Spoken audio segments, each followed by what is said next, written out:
Welcome to the Comfy Chairs. I'm Kate, and today we're going to focus on how we can make the workplace better for everyone.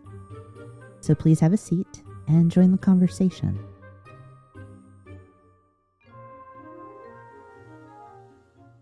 We're here talking today about trauma-informed workplaces, and I have a wonderful guest with me, Stephanie, whom I will allow to introduce herself. Thank you so much, Kate. I'm so thrilled to be here. I really appreciate the opportunity to chat Yay. with you and chat with your listeners about my work. Um, I'll give you I call it Cliff Notes version of Mm-hmm. me. My name's Stephanie Lemick. I live in Phoenix, Arizona with my husband, my dogs, and my two stepdaughters, teenage stepdaughters. And I've spent my entire career, since I graduated from college as an HR professional. I've worked in really big companies. I've been an HR team of one. And I love the work I do because I really love that kind of magic when you're able to support individuals and also support company goals, missions, objectives, which I think kind of leads well into my work I'm doing right now, which I'm very passionate about. I am the founder of an organization called the Wounded Workforce. And our goal is to build trauma informed workplaces. 70% of US adults self identify as having one or more traumatic experience in their lifetimes. So, this is something that is impacting our corporate environments, our organizations, our teams. And when we normalize the conversation, when we drive awareness and education about what trauma is and how we can better support folks, we just create better workplaces for everyone, regardless of their trauma status. And I've personally found, as a seasoned HR practitioner, a lot of the things that are hot buttons or worry us about the workplace of the future, so to speak, they're actually directly addressed by trauma informed work or trauma informed cultures. Trauma is one of those terms that I think kind of either galvanizes or divides people. And I think it's very important for us to start with what do we mean when we say trauma? And what then, by extension, do we mean when we talk about a trauma informed environment? So, Amazing. yeah, I know Yeah, you have a definition that you've I shared do. with me. I do, and it's so important. I mean, you hit on something that's absolutely a hot button of mine. When I say the word trauma or anyone says the word trauma, you get so many different responses and Yeah, ideas. I mean, you get folks who think about trauma and they think about, individuals who have been in active war zones, and that's exactly. the only person they kind of identify and think about. And certainly those individuals may have experienced trauma, but it can be so much more than that as well. And then on the flip side, Gen Z is so comfortable using the term trauma, almost overusing the word trauma. And so it Yes. becomes more of this colloquial phrase versus what it really is. And so I absolutely love to start any of my work talking about, hey, what's our shared definition? So, SAMHSA, the Substance Abuse and Mental Health Services Administration, originated the concept of trauma informed care a little over 20 years ago. And so, because so much of my work is based on this amazing work by SAMHSA, I like to use their definition of trauma as a place to start, because I think it is easy to understand, but it also creates enough space for the variety of experiences that can show up in traumatic experiences. So, the definition of trauma we'll use is trauma results from an event, series of events, or set of circumstances that is experienced as physically or emotionally harmful or life threatening and that has lasting effects on functioning and mental, physical, social, emotional, spiritual well being, or in the case of the workplace, performance. And it's a big, broad definition, a lot of words. So, what I always like to tell people to remember are the three E's: event, experience, and then effects when you think about trauma. And that kind of it really can encompass a lot when you look at that definition. And there are a lot of different experiences of trauma, and individuals have very different responses to different events. So that's why it's so helpful to have those three E's, because you may just think of a singular event and think this is traumatic or not traumatic. But that experience and effects is going to be so individual and really informed by prior experiences in someone's life as well. Yeah, it's a very easy to grasp definition. It's something happens. As an individual, I have a response to it. And then those two things together then have a lasting effect on me. Mhm. And it makes it clearer that it doesn't have to be, I survived, hand to hand combat in a war zone. Absolutely. Yeah. And I mean, there are things like natural disasters for some Yes. people. Pandemics. The pandemic is a phenomenal example to look at when we think Hmm. about traumatic experiences, because here's something we all experience. We all experienced the pandemic. However, everyone kind of had their own experience nestled into Exactly. that same shared experience. And everyone had very different effects. I mean, some people lost loved ones, and then others, sure they worked from home or couldn't go out to eat, but relatively, Yeah. in the grand scheme, not nearly as impactful Yeah. as maybe some others. So you have these wide ranges of experiences in the same event.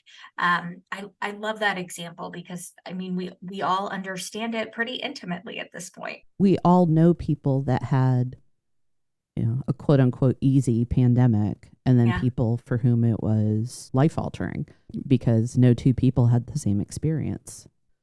I'm seeing trauma informed, really, there seems to be a surge in the conversation about it.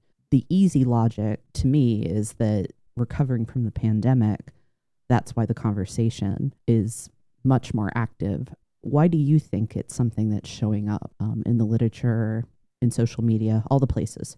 All the places. I think you have one piece of it absolutely correct. In fact, just a few weeks ago, a few days ago, Harvard Business Review published an article. What are the four things that are going to change the workplace the most? And absolutely, number one, the way we approach and relate to work as a society is shifting drastically. So, Hmm. Harvard Business Review pointed to that. I would say that it is a great summation of all of the things that were kind of packed into our experiences over the last 3 years. We are watching traumas play out in front of us Hmm. almost constantly. Yeah.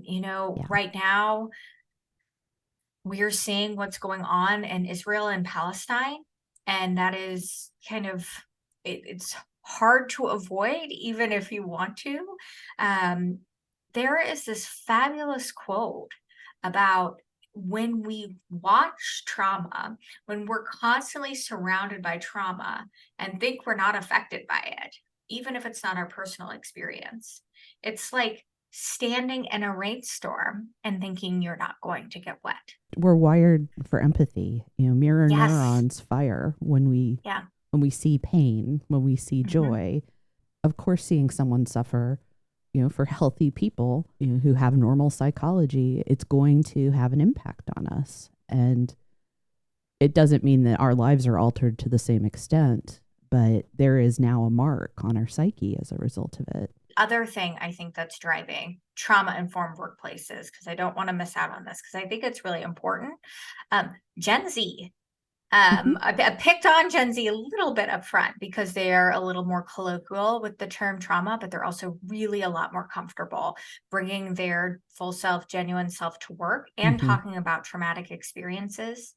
And sooner rather than later, Gen Z is actually going to make up well over half of the working adults Yeah. in the US. So that was another thing, actually, the Harvard Business Review article pointed to. They called it the youth quake, Gen Z entering the workforce. And their expectations about work are so different. And I think for millennials, I think for, my generation, our generation, the way we related to expectations around organizations addressing diversity, equity, and inclusion. I think that's the way Gen Z is going to relate to mental health at work, wellness at work, trauma Hmm. informed workplaces, however you want to kind of frame it. I think it's a really important demand that we're Hmm. going to see Gen Z kind of bring with them to the workplace. So I think those two things Yeah. together are really what's driving this. This is the moment to finally have these conversations. I believe that this is the direction that we were headed Yeah. prior to 2020. What the pandemic did, for a lot of reasons, is it accelerated these changes that were coming, not Mhm. just in terms of the experience of trauma, but the workforce expecting different. Because Yes. we saw something very different happen during that time, and it opened up the avenue to start making changes. And it concerns me. This is probably a different topic for a different day, but as a former HR person, it concerns me to see so many employers trying to kind of forcibly revert back. And I think we're poised for some unpleasant surprises on that I front. do too. I do too. I do too. To not totally derail our conversation, I agree. We could probably have a whole nother conversation on this. That's the Is next time you come on the yes. podcast. I think when it comes to what we all experienced in the pandemic around work and how it fits into our lives, I'm a big believer that the whole like work life boundary didn't ever really exist very well. And Yes. I think, like the jig is up. We know that the way our lives and work are intertwined, it's just different now, and Yeah. people recognize that. And my dad says this all the time, and I actually think it's really good. You can't unring that bell. Like Yes. the bell rang, we all know, like you can't kind of shove something back in the box. I think those organizations and those leaders who really chafe to get things back to the way they were are missing out on a ton of opportunity to make things better than they were. Yeah. I 100% agree with you. I want to rein both of us back in to go back to that workplace. And Yes. I have a wonderful quote that will probably be familiar to you, ma'am, uh, around this topic that I think is a good entry point that reinforces the conversation about trauma. And it is trauma informed workplaces don't replace mental health care or seek to diagnose or treat trauma. They only seek to support in the context of the workplace. And those great words are from a post that you made on Friday on LinkedIn. And I thought, wonderful timing. I can steal that to kind of enter this conversation that I get to have with you a few days after. So, Amazing. yeah. So tell us more about that it's not about coming in and being the mental health provider, it's about support. Yeah, it's so important to me. And maybe it's my many years in the corporate environment, many years in HR as a recovery HR person. You can probably relate, Kate. Uh, I want to make it really, really explicit and clear what trauma informed workplaces are not, because this is something that if misused, I think can be harmful. And one of the number one things you're doing with the trauma informed workplace is looking to mitigate harm. So I would really say number one, top priority is that organizations seeking to be trauma informed understand that they are never seeking to diagnose or treating employee trauma. And I think of that because, we can all kind of make assumptions and take guesses about what someone's experience may or may not be. The truth is, though, we are not credentialed professionals in this space. There are amazing people who dedicate their lives and have years and years of education. Another piece of this I think is really important, and I want to be more effusive than I have been. I actually had a great conversation recently with Catherine Manning, who is a phenomenal expert in this space. And we talked a little bit about how people can kind of interact and chat with people who have traumatic experiences. Hmm. And we are both firm believers that survivors' stories belong to them. So it's important that we are not asking people to disclose their trauma in a way that is coercive or in a way they are feeling forced to share previous traumatic experiences. Yeah. Who, what, where, when, how, and if they disclose their traumatic experiences at all, should 100% always be up to that Hmm. individual. And so trauma informed workplaces should not be a situation where you're like calling your employees in and saying, let's, have a cup of coffee and tell me about all of your trauma. It's not about that. Oh, Like, one can you cup of coffee imagine? wouldn't do it. No, unfortunately, I can. And I think that's the knife edge that employers are going to have to walk right now, Yes. is that establishing the policies and practices necessary to be a trauma informed workplace is not about storytelling. Essentially, it's how am I managing performance in a way that recognizes the full person who may have trauma in their lives, and whether or not they do is not my concern, but the human care of my people, so that they are able to perform their jobs to the best of their abilities, because we're at work, that's the priority. And that's the thing. Trauma informed workplaces are about creating awareness, like we Yes. said, to that existence, that prevalence of trauma, and then looking to actively avoid re traumatizing survivors of trauma or triggering a trauma survivor, to use some more common language we hear. And then we want to avoid creating new traumatic experiences.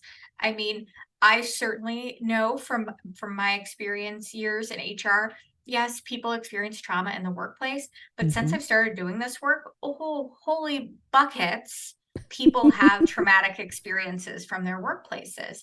And the idea is to really think about our structure, our processes, our culture, our management style, how we approach that.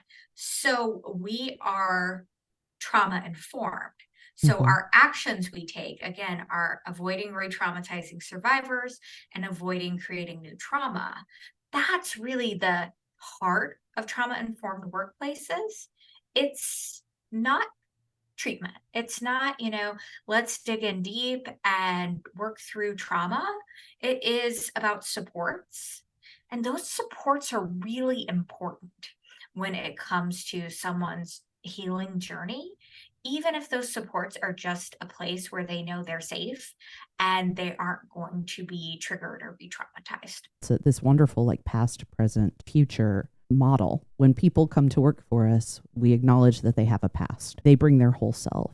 And it's, what are we doing that we're not causing further harm, physical, mental, emotional, spiritual? Then what are we doing going forward to avoid trauma and harm?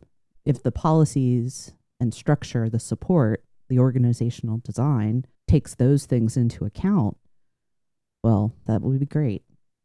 Yeah. And I mean, what's so great too is I think everyone, regardless of trauma status, benefits from a trauma informed workplace Yeah. because these structures, again, it's not about, treatment or, let's all sit together in a kumbaya circle and like talk about our trauma.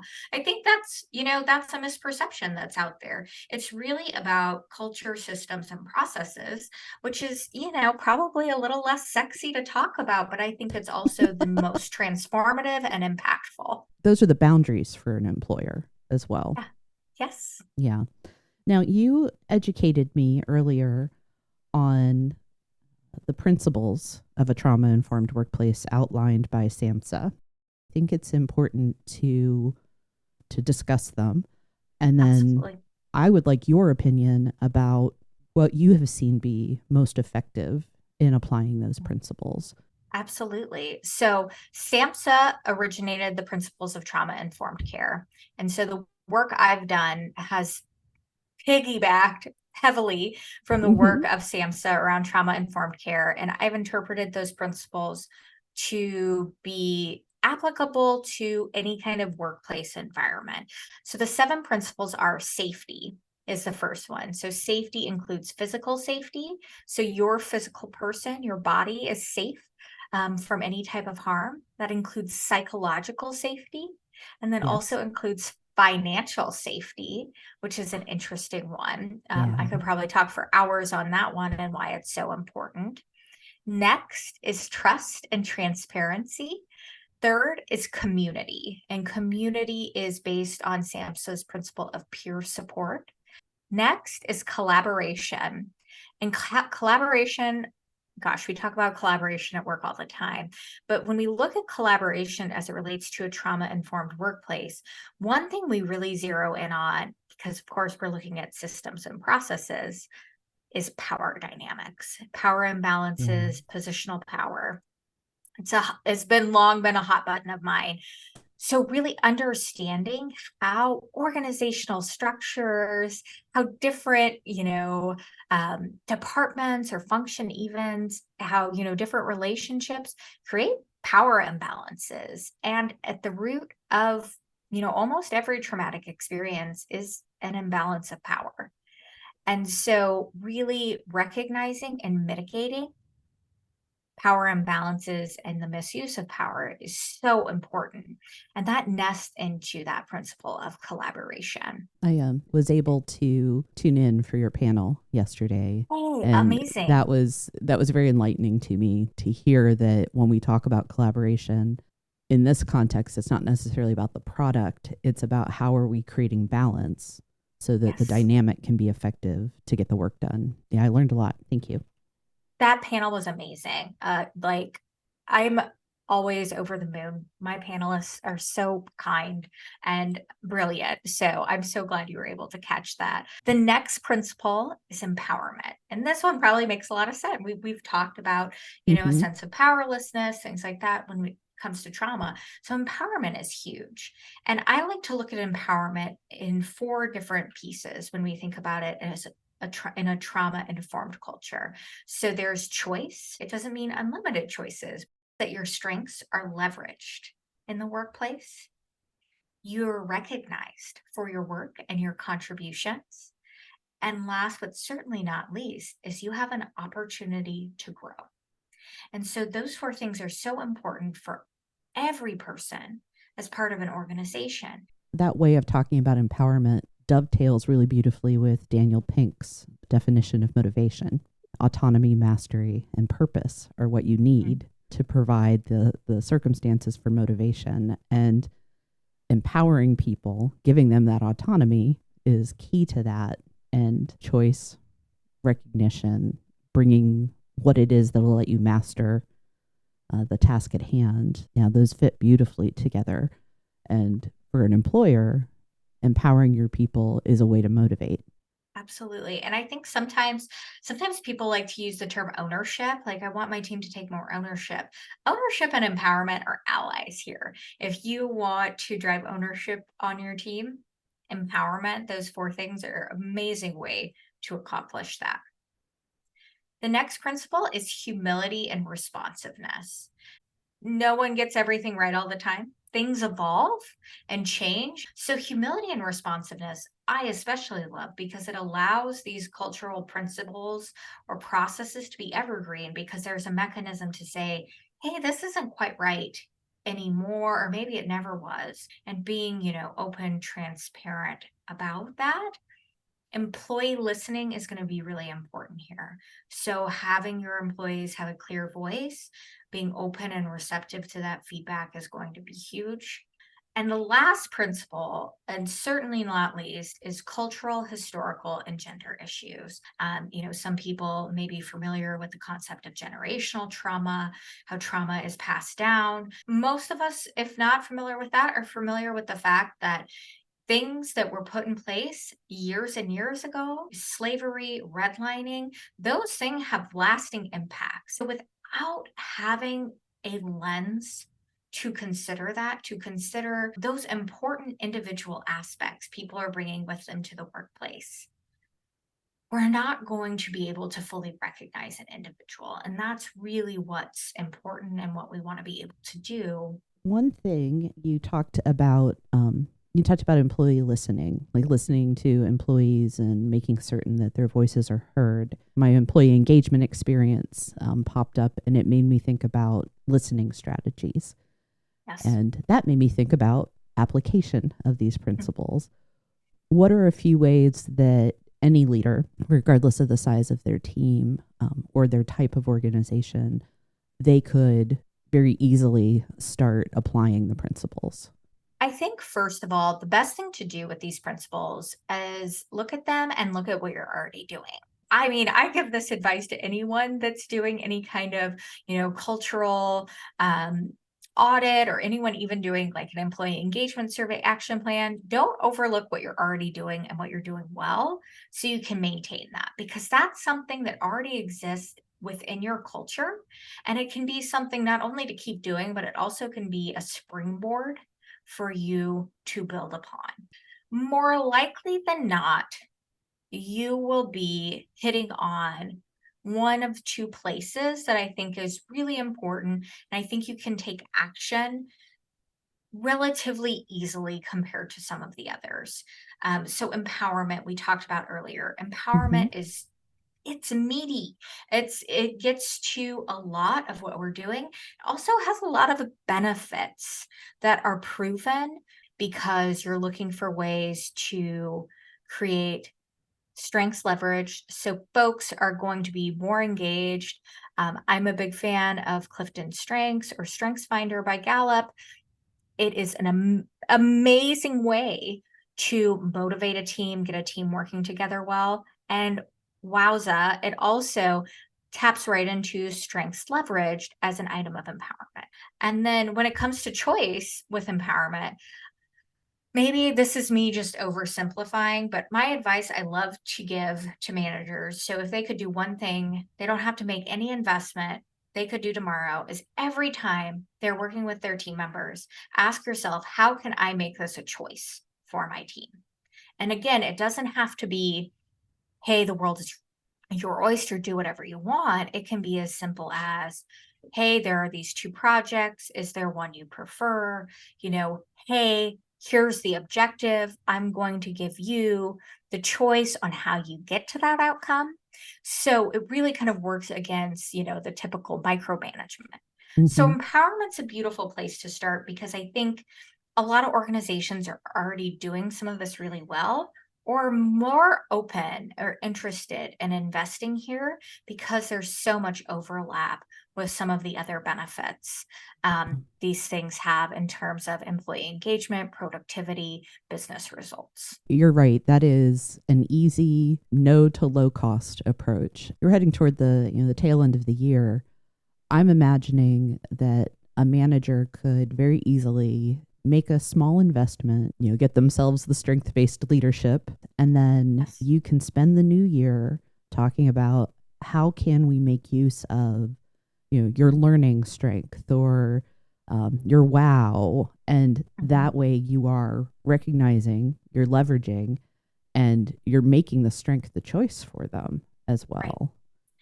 And you're growing them. I mean, Mm-hmm. we think about growth so often when we talk about work as, I'm getting promoted. And Yes. sure, yeah, that's absolutely a way we grow. Not Uh-huh. everyone wants to get promoted, and that's okay. We can grow in so many other ways, and tools like StrengthsFinder, again, are amazing for that, because with that small investment, Gallup provides all these tools and resources, so you Mm-hmm. can really effectively take action here and continue to take action and make it evergreen. So, strengths is probably one of my favorite tools as it relates to trauma informed workplaces. It's so good. It's just so good. I can't say enough about the strengths, material, the concepts, and there's so many ways to make use of it Yes. too. Yeah, that's our third. Our third Oh podcast, yeah, Stephanie, is you'll come back we and we'll talk should. about, It'd be amazing. we'll I just, also want to say if organizations feel really happy with where they are with empowerment, which I could see really being the case mhm, for an organization that's very invested in their people and processes, because aspects of empowerment are something that ideally organizations would already be investing in. The other place I would really go to next is safety, because okay. safety is so foundational. Hmm. And safety, again, is physical safety.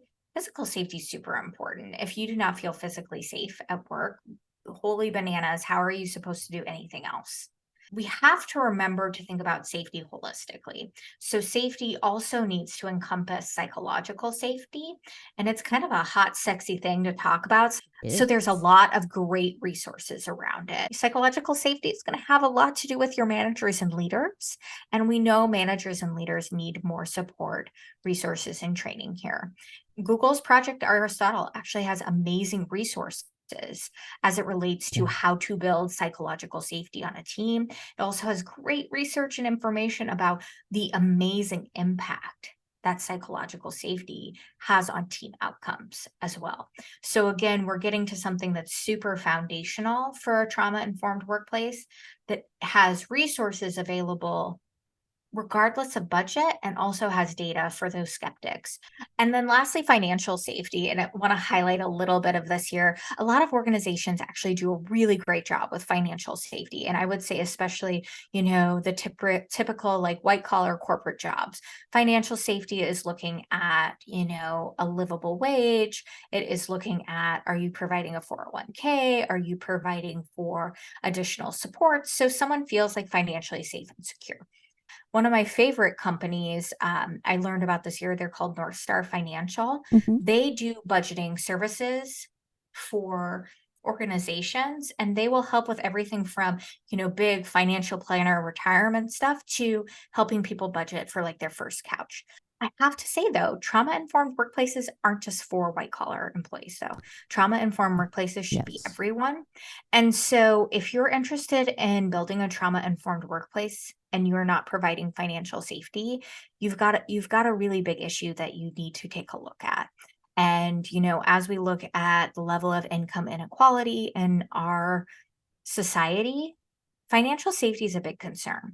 So, organizations that are interested in this, looking at safety, really need to think about livable wages, Hmm. the frequency they're scheduling their employees' access to benefits Yeah. as well, because that is financial safety is so huge in terms of Hmm. any kind of safe environment. It's so important when it comes to trauma recovery, that those safety aspects really bleed into our lives outside of work more than I think any of the other principles. So I think, again, in terms of the scale of impact, that's another one that's just super important to zero in on if you're looking to start your journey or build on your existing work for a trauma informed culture.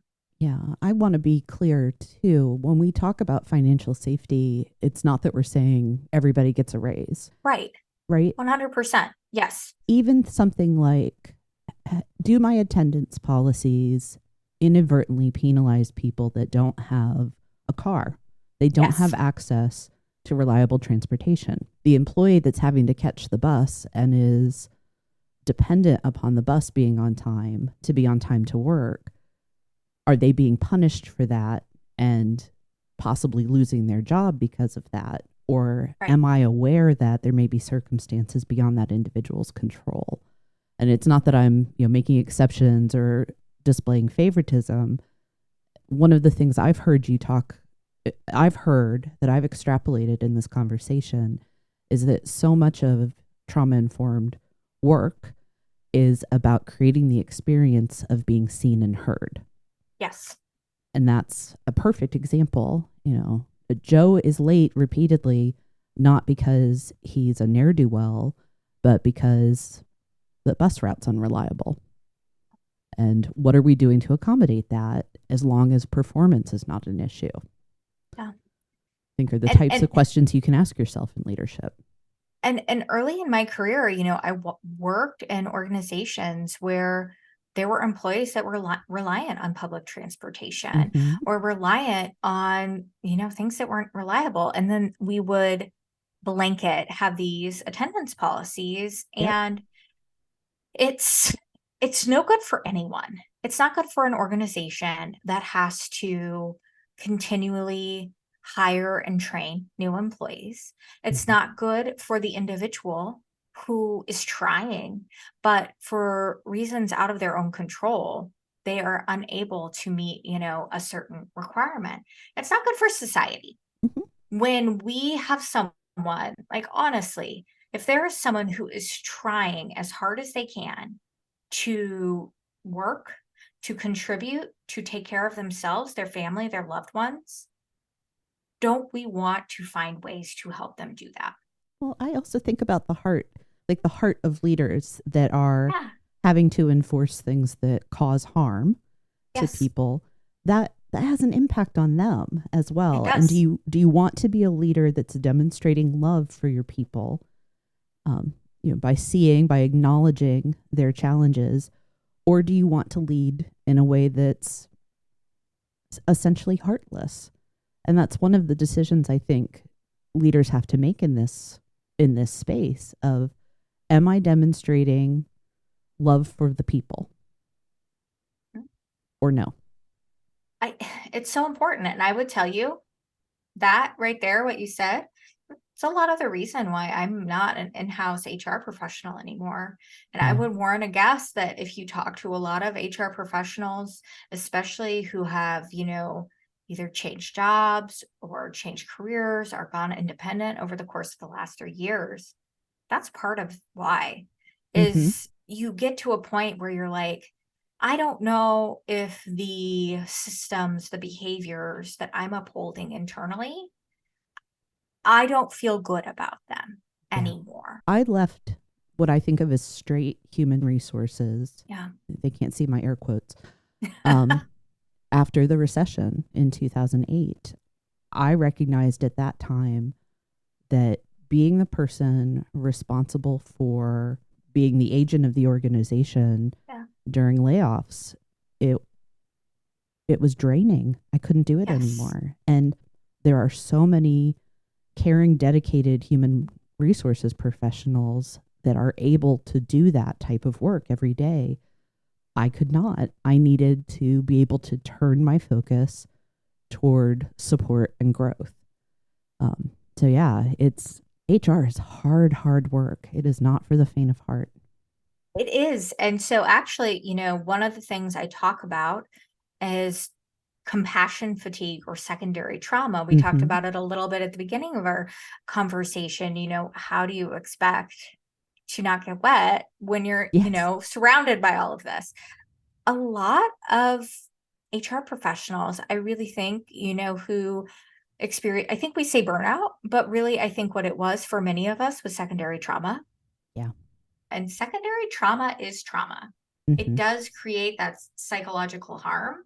And we think about it a lot when we think about first responders, when we think about, medical professionals, sometimes even we think about teachers, especially during the pandemic.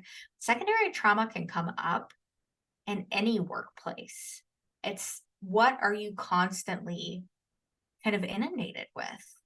And it's a real issue. And it's important to consider that as well, because trauma informed workplaces obviously want to mitigate secondary trauma because that is a traumatic experience.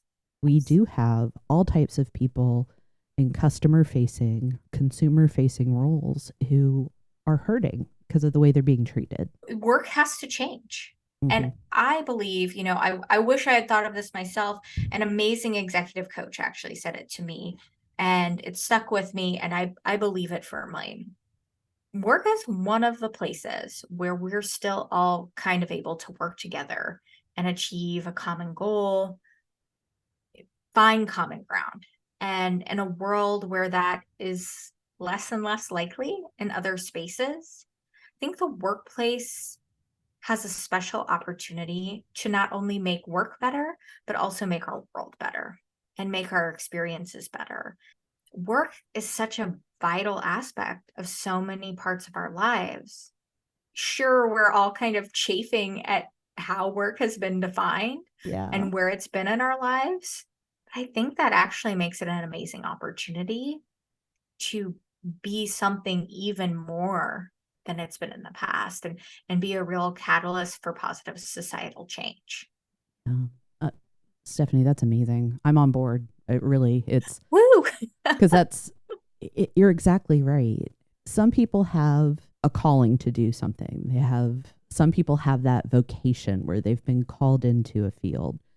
Some people are very passionate, but at the end of the day, it is part of the human experience to work. Because we share that, it is a way for us to set aside so many other differences because it's core to who we are. So why wouldn't we turn to the workplace to make things better for all of us? Something that keeps cropping up in my mind, Maslow's hierarchy, because I think the principles definitely sort of echo. You start with safety, that physical self, and then can you work your way up through advancing growth, belonging, to get to a place of that self-actualization and fulfillment. And Absolutely. the principles of trauma-informed care and work, we'll say, and Maslow, those concepts, they give us a beautiful roadmap to get there. Absolutely. And they are so interconnected. Yes. Whenever, I'm having a panel discussion or a conversation, I'm usually referencing like 3 or 4 principles because they're so interconnected. Mm-hmm. And that's the thing. If nothing else, if you're in charge of processes, if you're thinking about culture, if you're, considering, systems, policies for your organization, maybe print out the 7 principles of trauma informed care. I made what I think is kind of a cute little graphic. It is. Nothing groundbreaking, but It's it's a cute. very nice graphic. It is. It's very pleasant and pleasing to the eye. And I will make certain that it's linked as well because I want people to see it. Thank you.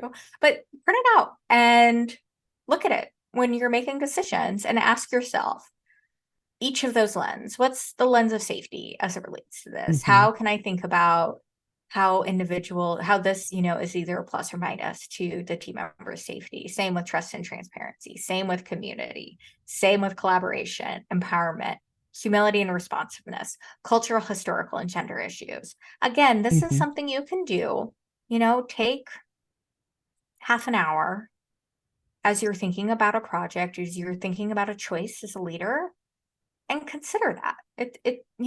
I won't say it's free because it does cost you some time, but I think having just these principles, these ideas as a lens to consider the impact of our action is a powerful tool in its own right as well. I love your piece of advice for leaders. And I love that you already gave it because that was going to be one of my questions for you was what's your advice? And it's ask yourself, how can I make this a choice? Yeah. And that one act, making that a habit that you have, opens the door for, well, I've made a choice. Is it now safe for that person, to do the thing that they've chosen? Is it going to, create belonging? Is there an opportunity for collaboration? Can it be done in community? Yeah. That it's a wonderful springboard from I'm going to empower my people to opening up all of the other aspects. It is. And it's so nice because I think it's relatively easy to do. Like you have to remind yourself to do it, but just how can I make this a choice? Just every time, like, how can I make this a choice? Can I make this a choice? How? And I think it's nice because a lot of times we ask leaders to do kind of hard stuff when we ask them to model behaviors that support well-being or mental health or trauma-informed workplaces. And a lot of times, leaders have to think about what their leaders expect. So we're asking leaders maybe to, hey, be vulnerable. Well, maybe they're existing in an environment where they don't feel like it's safe to be vulnerable. I bet they exist in an environment where they can find a way to create a choice for their team, though. Yeah. So, or maybe someone's just not ready to be vulnerable. They don't know how. That doesn't feel genuine to them at this point in their lives. That's okay too. I bet you can find a way to create a choice for your team though, in a way Hmm. that's genuine and meets who you are. Because I think sometimes when we ask people, it gets back to that whole, I feel very strongly about this. We don't ask people to disclose stories, experiences of trauma. Those stories are up to them. It's their choice. I think it's the same with vulnerability. I think vulnerability is so powerful, Yeah, I but it's agree. not powerful when it's forced because it's not No, real. It's not genuine. no, And it kind of it steals away power from individuals when they feel forced to disclose something that they're not comfortable with. no, exactly. Well, again, what I love about how can I make this a choice, it also, at the end of the day, it's going to make that manager's life easier because Yes. you're giving the work to the employee in its fullness that way. So a little bit of mental effort, that small investment is going to ease the burden of leadership. Yes. Who doesn't want that, right? 100%. And it's also a great tool to like get out of your own way if you struggle with micromanagement, because inherently when you're trying to provide choice, that is that's working straight against micromanagement for you. So again, and a reminder, it does not mean you have to provide all of the options. Choice is as simple as this or that, and that still counts. Stephanie, I love how you are able to get to a place where it's simple acts. Because again, we started, trauma is a concept and an experience that makes a lot of people uncomfortable. And it can be very daunting to think, Mm. should I be doing this? Should I think about my leadership in this way? And rather than trying to tackle trauma, the event, the experience, the effect, it's something as little as, before I make an assignment, how can I make this a choice? How easy is that? And that's what trauma informed workplaces are. Is it's here's this big hairy challenge that we face as a society, as a culture. So many of us have these traumatic experiences we're carrying with us. And a lot of us don't even realize how they're showing up for us at work. This is And true. all I want to do is say, hey, managers, hey, leaders, hey, HR professionals, hey, team members, why don't you think about a handful of these things? And they also benefit a whole lot of other stuff in the workplace in terms of engagement, business results. Yes. But just think about it. And in doing that, you are actually, I would say, you're avoiding re traumatization. But more than that, I feel like in a lot of ways, you can actually be actively supporting someone's journey Hmm. to recover from experiences of trauma. Yeah. Because think about that. Someone in your life is always making sure that you have a choice. Yeah. Think about how powerful that is to someone who's experienced a lack of choices or even a lack of good choices in their life and is Hmm. dealing with that. Instead, they work with a manager who always looks for a way to find them a choice. That is, I mean, that simple thing, without even you knowing that background or history, that can absolutely be an amazing contribution to an individual's career, but also their life overall. Yeah. Yeah. When we had our prep time, something I wrote something down that you said that day that has been central to how I've been thinking about today's conversation. Um, and you said that this work, the reason that you're so passionate about this is it's a way to make workplaces better for everybody. Yeah. And that's exactly what I hear. I think you've laid out again a really clear roadmap for how we can do that, um, as leaders, as employees, as employers, and it feels very good to be having this conversation, to think about how we could change the world through work. Yeah. And I think we can. Hmm. I think this is the moment. I mean, we talked about it a little bit earlier. I think people are more willing to talk about it now for whatever reason. And I think this is the moment. I think Hmm. we're ready for a change. I think there are demographic shifts in the workplace that mean a change has to happen. We're kind of Agreed. beyond a place where the status quo will work. And I also think, I think about my experience as an HR professional. I think about experiences, managers, and leaders. And oftentimes things feel very disjointed. There are all these kind of like bolted on answers to all these different problems. And it's confusing Hmm. and it's overwhelming. Yeah. And what I love about trauma informed cultures is hey, yeah, it's a lot. I won't pretend that it's, hey, do this one thing and all your problems are solved. It's no magic pill. Because cultural change is hard, and anyone who tells you it's not is lying to you. They are so But lying. Yes. they're lying if they're like, oh, we'll change your culture in 6 months. They've lied to you. Congratulations. Six Um, years, maybe. there you go. Now they're telling the truth. But it's these 7 things that you can think about. Maybe you don't think about all 7 at one time. Maybe you think about 2 or 3 and you iterate and you get better, but it's consistent. Hmm. So your leaders are thinking about these 7 principles or whatever principle you want to focus on. And it's like, how can we think about empowerment? How can we think about collaboration? How can we do this over and over? And so there's this guiding principle for your managers and leaders to consider versus 9 different things that they're supposed to do to Yes. check the boxes to be a good manager. And so I like that as well. That's one of the things in how we prepare and position managers of people, that we treat all the stuff like it's extra work.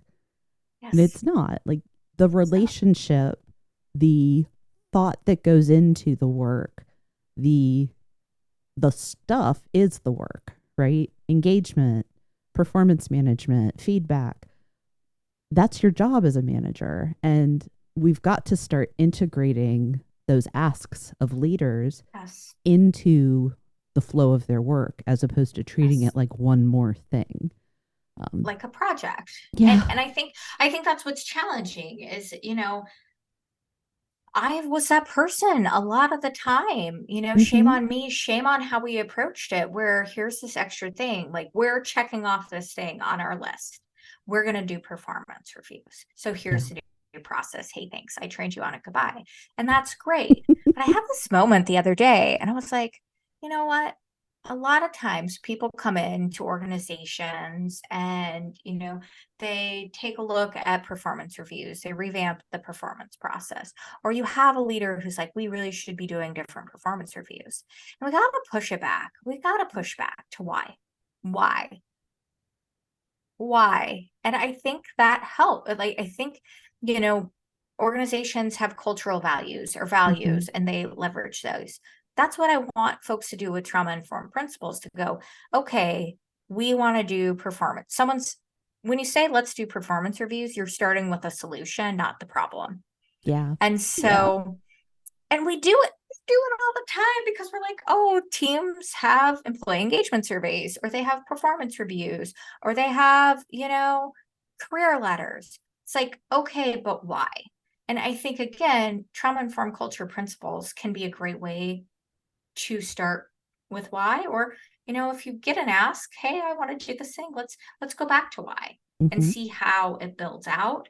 And then that way you can be thoughtful about how it supports your journey to be trauma informed, supports your culture that already exists, instead of creating a project, an Yeah. extra project that people have to do. Yeah. What are we trying to accomplish? Yes. Either ask why or what, the Yep. what is the desired outcome of Yes. the intervention, the thing. Yeah. And if will it actually get us that? And why do we need it? Engagement's such a perfect Training conversation. is also another one. Uh, Oh, here's this. I knew I was going to get a reaction of you. Oh, we have this problem. Well, training. I'm like, are we? But wait, there's so many things before that. Speaking of things that I could talk a long time about, I need you to come train my team. Yes. Oh, 2 people are having fights. I need you to come train everybody on conflict management. No, maybe you need to tell your people what's acceptable to do at work and what's not acceptable. Mhm. So I mentioned a panel that you hosted earlier this week, and I know you've got a calendar of those. I would like to make certain we take the opportunity to talk about all of the work that you're doing. Your writing, your teaching. What all do you have going on right now? What's on your horizon? Oh, so much. And it's so exciting. So I like to say that if you like to read, if you like to listen, or you like to watch, I have something for you. So if you are a reader, I have a series of articles that I publish on Medium. And I also, if anyone wants to subscribe, you can go to thewoundedworkforce.com and subscribe there, and you can get those articles directly to your inbox once a week. And I promise not to spam you with anything or sell your information. If you are a listener, and I'm guessing you might be a listener since you're listening to this podcast, I do also host a podcast. It's called Building Trauma-Informed Workplaces. Really creative stuff. So I host it. We release an episode every week on Wednesdays. And the episodes are a combination of me talking to you, explaining some of the principles of trauma-informed cultures, explaining some items, and some amazing conversations. I just recently had an amazing conversation with Catherine Manning, who actually wrote an article for the Harvard Business Review about why we need trauma-informed workplaces. And she is a wealth of knowledge. So check that out. Anywhere podcasts are available, you can subscribe to Building Trauma-Informed Workplaces and listen to some great conversations. And last but certainly not least, probably the coolest thing I do is we have right now it is a bi-weekly panel. We'll probably move to a monthly panel in 2024, but it is panel discussions on the principles of trauma-informed workplaces. So we get a group of amazing contributors to come on board and have a conversation about these principles, leverage some of their expertise. Those go live on LinkedIn and on Facebook. And then if you want to go back and check them out, if you've missed some of them, safety, trust and transparency, community, and now collaboration are all live on our YouTube channel. And then we do have a training coming up November 10th. It is called the Trauma-Informed Leader. It is a 90-minute training dedicated to very quickly getting you up to speed on what it means to be a trauma-informed leader and how you can take practices back with you, kind of like our choice example. What can you do? What can you take with you to be a more trauma-informed leader? And we will be having some additional trainings before the end of the year, more information coming soon, but we're going to have offerings for individuals. So a great way to keep an eye on those is to subscribe or to follow me on LinkedIn. We're going to have some goal setting, trauma-informed goal setting, and we're also going to have a special cohort for folks who want to move past prior workplace trauma, just because that's been something that there's been a massive need for. And then more trainings coming soon in 2024. I also offer bespoke or custom trainings for organizations and teams as well. You have a lot going on, and I'm very grateful that you made time for me today. Kate, this was so fun. Thank you so much. This was really wonderful. Oh. I really appreciate the opportunity. The pleasure's all mine. Thank you so much, Stephanie.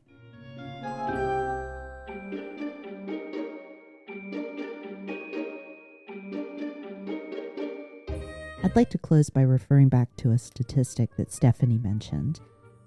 She shared that 70% of adults identify as having experienced trauma. Employers need to pay attention and take action. When we talk about making the workplace trauma-informed, we're talking about making work a place where employees are supported and thus able to perform. The question for every leader is, how do I start?